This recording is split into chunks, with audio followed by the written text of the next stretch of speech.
Hey everybody, Mike Evans from 4GK Martial Arts with today's early Skillz Martial Arts Challenge of the day. This is for our 3 and 4-year-olds, preschoolers. Today is our last day on the rolling skill, and instead of rolling the ball, today we're going to roll ourselves. So this is a little challenging with some of the younger kids because of the proportions of their heads to their bodies. So we want to make sure that we give them a little bit of safety. I'm going to use this ninja pad, but you guys could use a pillow or a couch cushion, something like that. All we're going to do is set down that pad.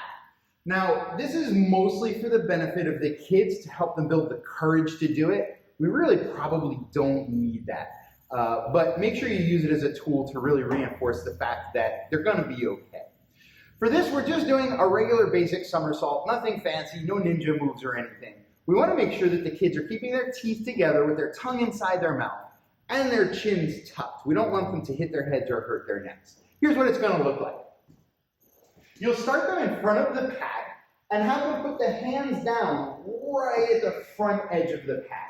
If they lean too far forward, the motion stops and they can't do their roll. So we'll have them put the hands down right near the front of the pad. They're going to tuck their chin. We like to say, try to put your nose inside your belly button. You're going to tuck it way down. We want to put the crown or the back of their head on the pad. And then they just push with their feet and go right over. Now, as a bonus, if they can stand up on the other side, that's going to be way above their stage of development.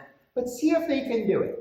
Have fun doing it back and forth, and remember, the more they see you having fun with it, the more they'll want to do it. So you're going to have to kick off those shoes and try some front rolls.